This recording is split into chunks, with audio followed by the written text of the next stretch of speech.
Chapter 2. Making friends would lower my intensity as a human. I think I said something of the sort. As to when, it was right before spring break, Saturday, March 25th, in the afternoon of the day our school held its closing ceremony. I was wandering around aimlessly near the school I go to, Naotsu High. We're talking about me, who has zero affiliation with any school club. I really was just wandering around for no reason whatsoever. If you're wondering if I was thrilled that spring break would start the next day, I was by no means excited. As a rule, students are happy about any cluster of days off, not just spring break, but summer break, winter break, golden week, and so on. Even I was happy for the most part that our third trimester was over and that spring break had begun, but at the same time, long vacations also meant having far more time on my hands than I knew what to do with, especially spring break, since we don't even have homework. Staying at home would feel a bit odd. Anyway, with closing ceremonies over, I went to my classroom to receive my report card, and we were dismissed with an okay, see you next school year, but I hesitated to go straight home. Yet, it wasn't as if I had anywhere else to go, which meant loitering around school like some sort of suspicious fellow. I had no particular goal. I did it less to fill time than to kill time. While I biked to school, my bicycle was actually still parked in the school lot, another expression of my intention to not go home yet. You could say I was going for a walk. Of course, I'm not the health conscious type. While it may have seemed like a good idea to kill time inside school, if killing time is what I wanted to do, just as I found being at home odd, in its own way, it was odd being at school too. Though it may have been in the afternoon after closing ceremonies, a lot of people were in the middle of their club activities. I don't like people who try hard. While it's not like the students at my school are enthusiastic about their clubs, the only real exception was the girls' basketball team, after this monstrously huge rookie joined as the result of some sort of mistake. Most of the other clubs, even the sports teams, were the kinds of outfits that were actually happy to receive participation trophies. And that's why, well, there's not any actual reason why.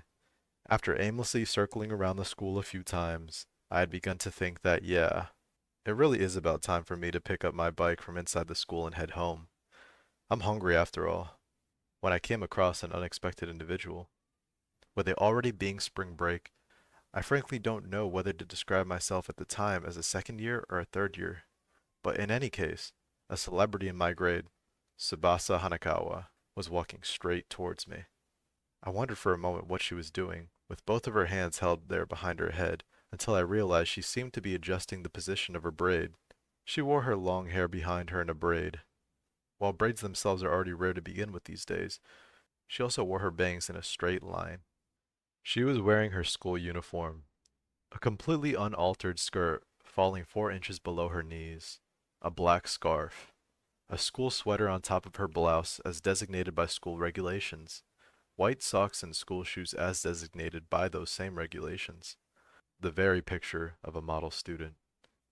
A model student among model students. A class president among class presidents. She and I were in different classes during both of our first and second years, so I doubted she knew who I was. But I had heard about her class presidential ways and doings. Since the rumors had gone so far to find their way to me, someone grossly ignorant of school gossip, even taken with a grain of salt, those ways and doings must have been quite something. She would no doubt continue to be a class president as a third year. Plus, she had good grades. While it's an odd way to put it, I'd heard that she was freakishly smart. Getting perfect marks in all of her classes was like nothing to her. Sure, when all the students take the same test, someone ending up in first place is as much of a given as someone else ending up in last place, but for 2 years, Tsubasa Hanakawa had always maintained her spot on top. Though I had managed to get into a private prep school, Naotsu High, I soon found myself in a position that you might call left behind, which meant there was a world difference between us. In a way, you could call us polar opposites. Hmm. And so she caught my attention for a moment. We were in different classes after all, so while I may have known her, I rarely saw her. Yet, it was her who I happened to see at that moment, right after closing ceremonies had ended, and that did surprise me a little. Well, a rare coincidence, that's all.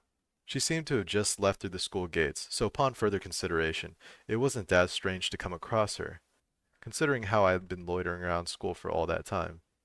Naturally, Hanakawa didn't even notice me.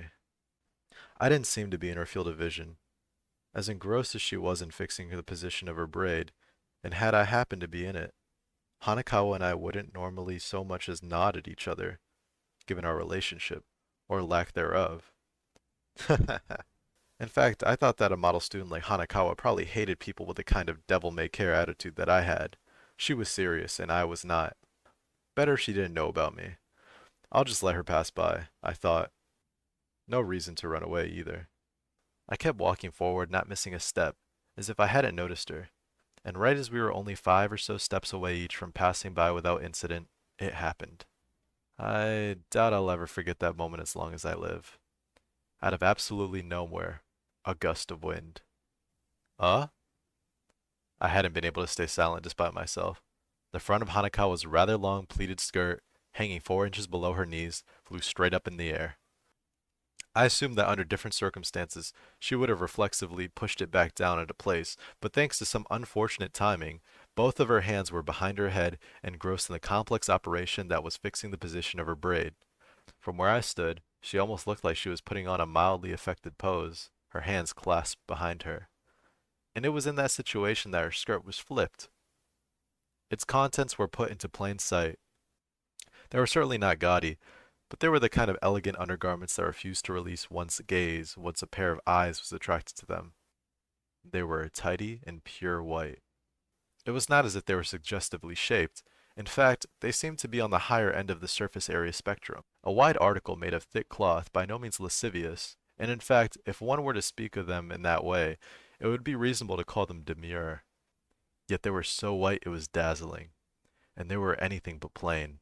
In the center, white string had been used to sew a complex embroidered pattern over a white canvas, no doubt intended to evoke flowers. The pattern, with its bilateral symmetry, acted to bring a sublime balance to the piece as a whole, and toward the top center of the embroidery sat a small ribbon. This one ribbon worked to further cement the impression of the whole. What's more, visible just above the small ribbon was her abdomen, and her cute belly button. Yes, her skirt had been flipped so far up that those parts of her were now immodestly exposed. Had I wanted to, I could even have scrutinized the tails of her blouse, tucked into her skirt. I never knew that the shirt tails of a blouse could appear so salacious. The lining of a skirt was another fresh sight to my eyes. While I frequently caught sight of skirts, they seemed to be inviolable, mysterious existences. But I now felt as though, for the very first time, I understood the structure of this garment. But most of all, it was exquisite how only the front section of her skirt was flipped. Next to her pure white undergarment stood something else so proudly white, it was as if the two were in competition. Her thighs, which had no small amount of meat on them. Sitting behind the two, her navy blue skirt placed them in relief and emphasized the contrast. You could say her skirt, longer than the average girl's, was now serving like a blackout curtain to accentuate a graceful work of fine art. Even the skirt's pleats came across like they might be made of a fine velvet. And when coupled with that pose of hers, her hands joined behind her head, it practically seemed as if she was showing off her vaunted underwear to me. That was how she appeared in effect. She, Tsubasa Hanakawa, did not move so much as a finger. She must have been taken aback. She stood in that pose, allowing her skirt to stay flipped, with everything down to her expression frozen in place. In reality, I doubt that a solitary second went by. But for me, it was like an hour. No, it felt so long I even began to imagine that my life might reach its natural end before the glimpse was over. This is absolutely not an exaggeration. In that moment, I experienced a lifetime. My eyes were so captivated by her lower half that I felt as though my eyes were about to go dry. Of course, I understand. The gentlemanly thing to do in this kind of situation is to avert your eyes. Of course, I understand that. In many cases, I probably would have done so. I even try my best to look down at my feet the entire while if a girl happens to be in front of me while I climb the stairs. But at that moment in time, I was not so polished a man that I could promptly behave in said manner, utterly unprepared upon being visited by such a blessing out of the blue. It was like the image of Hanakawa was being burned into my retinas. If I were to die at that moment and if my eyes were transplanted to another person, that someone would probably be haunted by the visions of Hanakawa's underwear for life. That is how shocking it was. The underwear of a model student. Hold on. How long did I just go on describing a model student's panties? While I did return to my senses, by the time I did, Hanakawa's skirt was already back in place. It really had been an instant. As for Hanakawa, she still looked taken aback, and she was looking at me. She was staring at me. Um, how was I to respond? What was I supposed to do at a time like this? I didn't see anything, you know. I tried a bald-faced lie, but my bald-faced lie received no reply from Hanakawa. She only continued to stare at me as she finally finished adjusting her braid and brought her hands down to pat her skirt a few times. Really now? For just a moment, she took her eyes off of me and made as if to implore heaven. Then she looked at me again and said, a bashful laugh. Wow, she laughs? What a broad-minded woman. Indeed a class president among class presidents. I don't know what to say. Hop, hop, hop. Hanakawa kept both of her feet together as she bounced towards me, seeming to use nothing more than the joints of her knees for movement. We had been 10 steps away from each other, but now we were down to 3. A bit on the close side. For something that's meant to hide what you don't want seen, skirts really are low security. Maybe I need the firewall of a pair of bike shorts after all. Who knows? So what did that make me? A virus? Fortunately for her, or possibly not. I'm not sure. No one else was around, including any other students from Naoto High. It was just me and Hanakawa. In other words, I was the only one to see her panties. While the fact made me feel a mild sense of superiority over the rest of mankind, let's put that aside for now. A little while back, people liked talking about Murphy's Law. Maybe I should chalk it up to that. The front of your skirt only gets flipped when your hands are behind you. You're normally careful about the back of your skirt, but the front is actually more of a blind spot than you would expect. Yeah, maybe. How should I know? Or rather, yikes, how awkward. I don't know if it was Hanakawa's intention to make me feel like she was berating me in a roundabout way, but that's how I felt. That said, and while it may not sound very convincing to you after I had looked that carefully at them, the fact that I'd witnessed, even unintentionally, something that girls don't want seen made me feel undeniably guilty. Not only that, she was being so smiley, trying to make something out of it. Please, stop. Well, don't worry. I might have lied that I didn't see them, but I couldn't see them very well because they were shaded. Of course, that was another lie. I saw them ridiculously well. Huh. Uh-huh. Hanakawa tilted her head to one side. As a girl, it would make me feel much more at ease if you just said you got a good look at them if you really did. Well, I really do wish I could say that to you, but I simply can't tell you anything but the truth. Is that so? You can't? Yeah, it's too bad I can't make you feel at ease. If only I could lie to you. Words from a man speaking nothing but lies for a while now. So, this feeling I have that you spent about 2 pages giving a precise description of what was under my skirt, down to the fine details, is all in my imagination? Totally your imagination. Super duper all your imagination. Until just now, I was painting a beautiful visual landscape using words pregnant with emotion. This technically was not a lie. Well, I should get going, I said, casually raising a hand to signal to Hanakawa that I had no intention of continuing our conversation, and began to step forward. I walked away with quick steps. I don't know. Hanakawa was probably going to head home, but I wondered if she was going to send a text message or something to her friends on her way back about how I saw her panties. While part of me doubted that a model student would do something like that, another part of me thought that she would do it precisely because she was a model student. No, Hanakawa probably didn't know my name, but she would have to at least know that we were at the same year, no? As rather overly self-conscious thoughts ran through my head, I began to slow my pace a bit when... Wait a second. Wait up a second. I heard a voice from behind me. It was Hanakawa. She seemed to have chased after me, of all things. I finally caught up to you. You're a fast walker. Weren't you heading home? Hmm? Well, I go home eventually.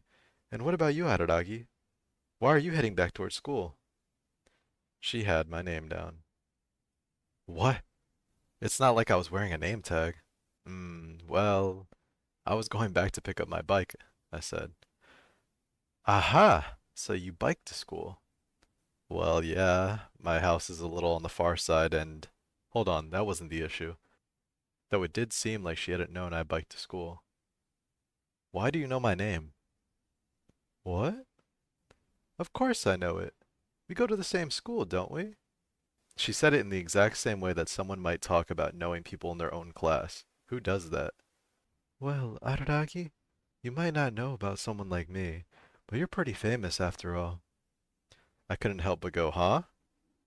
No, you're the famous one. And me, of all people. My position with Natsu Private High School was like that of a rock on the side of the road. I wasn't even certain if my own classmates knew my full name. Hmm, what's wrong, Araragi?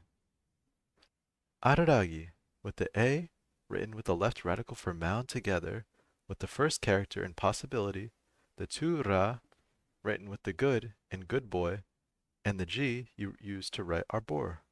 Your given name is Koyomi, as in character for calendar, right?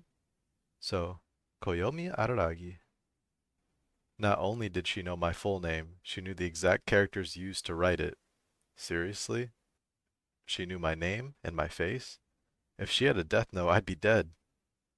Well, I was in the same position with regards to her, too. You're Hanakawa. It wasn't in the way of retaliation, nor was I trying to hold my own. But what I did was to utter those words to her without even acknowledging what she'd said. You're Tsubasa Hanakawa. Wow. Hanakawa looked honestly and plainly surprised. I'm amazed that you know someone like me, she said.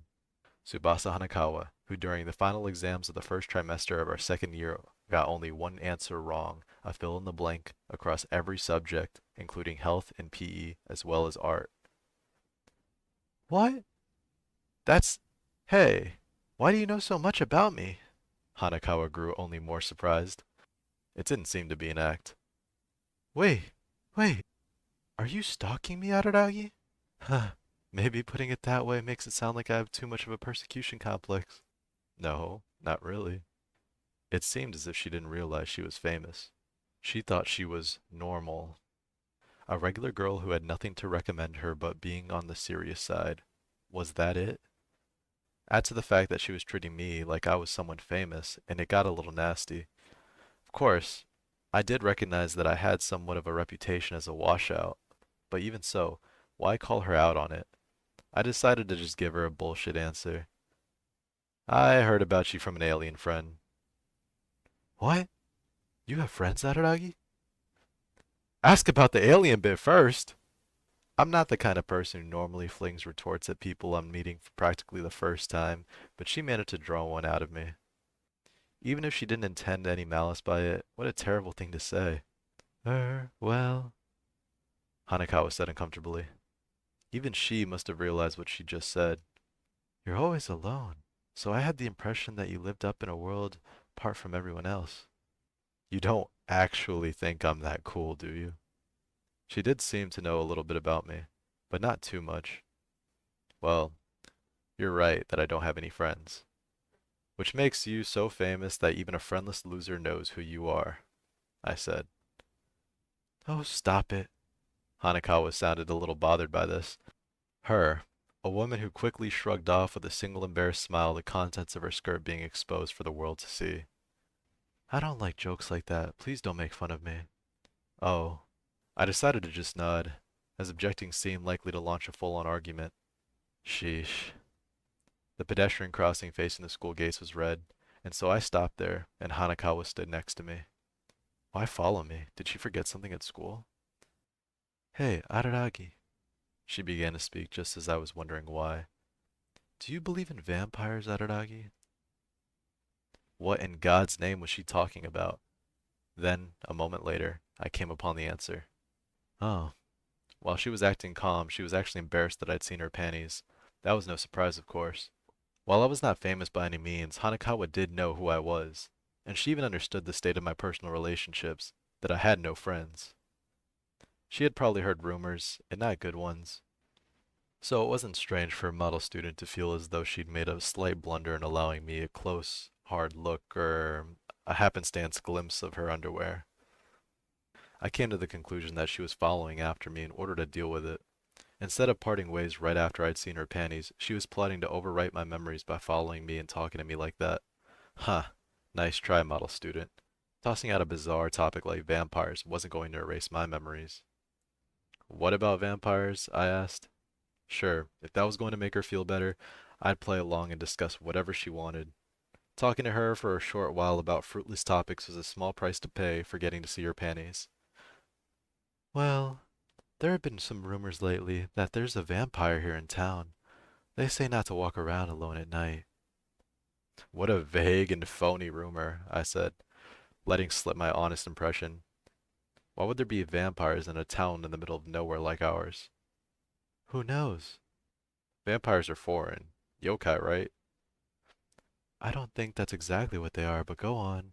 Whether you walked alone or with a group of 10 people, if you had to face a vampire, I don't think the outcome would change very much. Well, that's true. Hanakawa let out a little laugh. A light-hearted laugh. It somehow didn't seem like the kind of laugh she'd have. I realized that I'd been feeling as though something is off for a while now.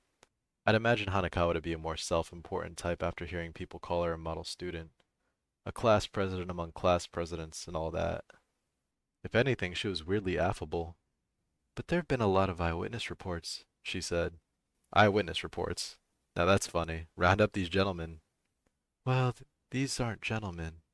She explained that it was something being said among the girls at school. And not just the girls at our school. All the girls who go to school around here have heard about it. Actually, it's a rumor that's only spreading among the girls.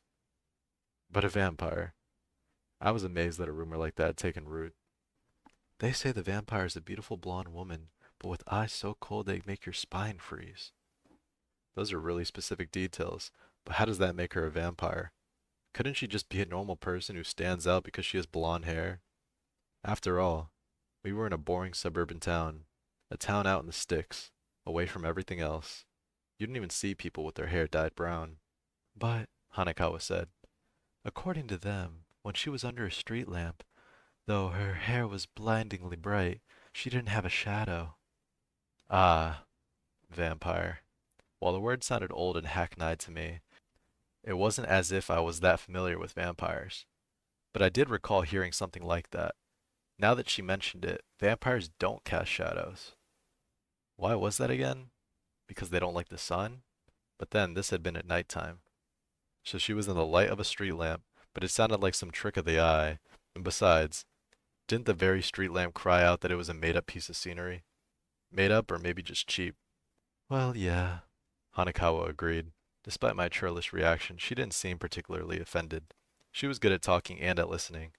I think it's a ridiculous rumor too, but it's good from a safety standpoint. Thanks to it, girls aren't walking around by themselves at night anymore. Well, I guess you're right about that. But personally, Hanakawa said, lowering her voice a bit, if there's a vampire, I'd like to meet her. Why? It seemed as though my prediction may have been off. I'd assumed that she had brought up fruitless topic in order to erase my memories of seeing her panties, but Hanakawa was sounding a little too enthused for that to be the case. And anyway, telling a uniformed male student about a rumor that's only spreading around the girls seemed odd when I thought about it. Won't she suck your blood and kill you if you do? Okay, I don't want to get killed.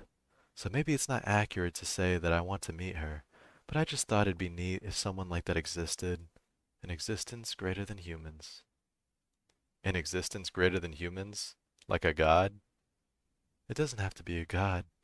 Hanakawa went silent for a while, as if she was trying to pick her words carefully. Eventually, though, she said, because in so many ways, where's the reward otherwise? Without my noticing, the light had turned green, but Hanakawa and I both stood there. To be honest, not only did I have no idea what Hanakawa was saying, I didn't even know what she was trying to say. It felt almost as if her reply had nothing to do with my question. Oh no, she began to say, flustered. Had my expression betrayed my thoughts? You know, Araragi, you're surprisingly easy to talk to. My tongue slipped and I feel like I ended up saying something that I didn't make much sense just now. My tongue just slipped and I feel like I ended up saying something that didn't make much sense just now. Yeah, well, you don't need to worry about it. It's strange that you don't have any friends when you're this easy to talk to. Why don't you make some? It was a direct question. She probably didn't mean ill. I knew that much. I hesitated to give an equally direct answer. The issue wasn't my not making friends. It was my not being able to make any. Which is why I gave the answer. Making friends would lower my intensity as a human. What? Hanakawa asked with a confounded expression. Sorry, I don't really understand. Well, it's like crap. I tried to say something cool, but didn't have anything to follow it up with. In other words, if I had friends, I'd have to start worrying about them, right? If my friends were hurt, I'd feel hurt too. And if they felt sad, I'd feel sad too. You end up with more weak points, so to speak. I think that's the same as becoming weaker as a person. But you have fun when your friends have fun, and you're happy when your friends are happy. So it's not all about becoming weaker, is it? You might gain more weak points, but you'd gain advantages too. No, I replied, shaking my head. I'd feel envious when my friends were having fun, and jealous when they were happy. How petty of you! She nailed me. Leave me alone. Even if what you said was true, that would average out to zero, I said. It wouldn't make a difference whether you had friends or not. No, there are more bad things that happen in this world than good, so it'd be a net of negative in the end, wouldn't it? Now that's a cynical thing to say. Hanakawa took back what she said about me being easy to talk to. What a limited time evaluation, I thought, but that was fine. It's best to clear up those kinds of misunderstandings as soon as possible. You see, I want to become a plant, I said. A plant?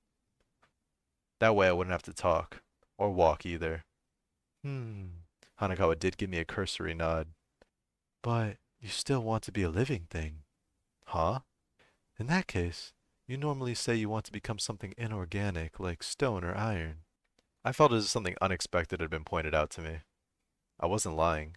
I had honestly felt for a long time that I had wanted to become a plant, but I hadn't anticipated a counter-argument from that angle. I see. Inorganic, huh? She was right. Plants are alive.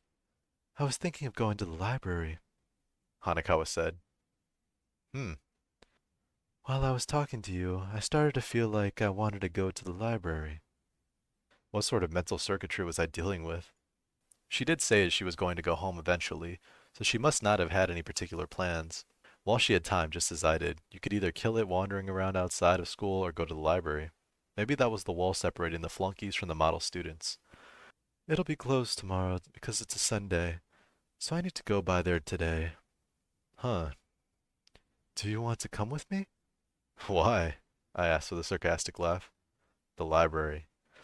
I didn't even know we had one of those things in our town. What are you going to do with the library? What else? Study. What else? This time I was flabbergasted. Sorry, but I'm not enough of an oddball to study on my own during spring break when we don't even have homework. But we'll be taking entrance exams only next year, you know. Entrance exams. Just graduating seems like a shaky prospect for me. It's too late for me. I'm a lost cause. The most I can do is try not to be late for school too often next year. Hmm. Hanakawa mumbled, almost as if bored. Why, I wondered. It couldn't be that she wanted me to come with her, but Hanakawa didn't say anything more. Oh well. I knew she wasn't some proud, self-important character, but I didn't know what she was. The light had been going from red to green to red again. Now it was red. I thought the next time it turned green would be when I should leave. Yes, that would be the perfect time. I was sure Hanakawa thought the same.